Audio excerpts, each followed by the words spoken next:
America से aircraft खरीदेगा Iran. एक दूसरे के कट्टर कहे जाने वाले दुश्मन अब क्या दोस्ती की राह पर आगे बढ़ रहे हैं? क्या ईरान जंग से बचने के लिए ट्रंप को पटा रहे हैं? क्योंकि जो बात हम आपको बता रहे हैं वो चौंकाने वाला है। ईरान के विदेश विभाग में तैनात उप मंत्री हामिद घनबरी बता रहे हैं कि अमेरिका के बड़े डील की तैयारी हो रही है। अगर ये सच है तो इस शांति की दिशा में अहम कदम साबित हो सकता है। वॉशिंगटन और तेहरान कोई बड़ा फैसला लेंगे। मिडल ईस्ट में जारी तनाव और ईरान पर अमेरिका की सैन्य कार्रवाई की संभावनाओं के बीच तेहरान ने परमाणु समझौते को लेकर सकारात्मक रुख दिखाया है। लग रहा है कि अमेरिका और ईरान के बीच बात बन जाएगी और दुनिया एक और महायुद्ध नहीं देखेगी।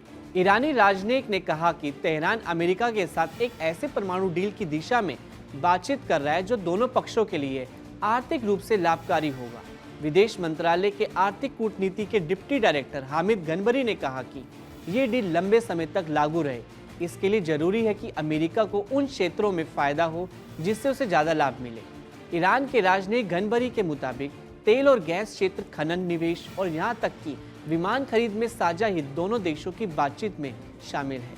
उन्होंने कहा कि ग्लोबल पावर के साथ 2015 के परमाणु समझौते ने अमेरिका के आर्थिक हितों की रक्षा नहीं की है। स्टीव विटकॉफ और जेरेड कुशनर समेत अमेरिकी प्रतिनिधि मंडल को जिनेवा में ईरानी अधिकारियों से मुलाकात करेगा, जिससे पहले ओमान में दोनों देशों के प्रतिनिधि एक साथ टेबल पर बात करने के लिए पहुंचे थे।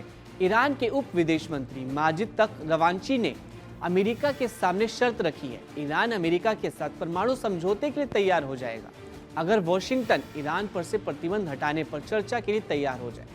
अब गेंद अमेरिका के पाले में है। उन्हें यह साबित करना है कि ये डील करना चाहते भी हैं या नहीं।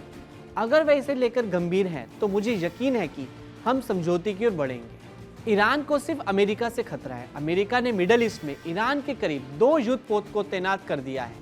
ईरान अगर अमेरिका को नहीं मनाता है तो उसे जंग में कूदना पड़ जाएगा। ईरान के लिए जंग लड़ना आसान नहीं है। ईरान की सरकार जंग नहीं लड़ना चाहती है। ईरान यूरेनियम के जीरो संवर्धन से बचना चाहता है। इसलिए तेहरान अमेरिका को अपने पाले में लाने के लिए हथियार खरीदने जैसे डील की पेशकश कर रहा है।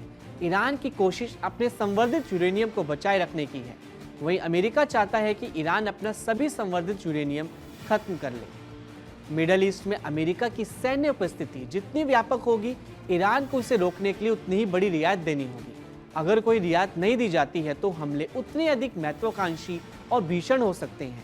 ईरान ये जानता है। दुनिया भर के लोकतांत्रिक देशों से समर्थन की अपील करते हुए पहलवी ने चेतावनी दी कि अगर लोकतांत्रिक देश चुपचाप देखते रहे तो ईरान में और भी मौतें होंगी।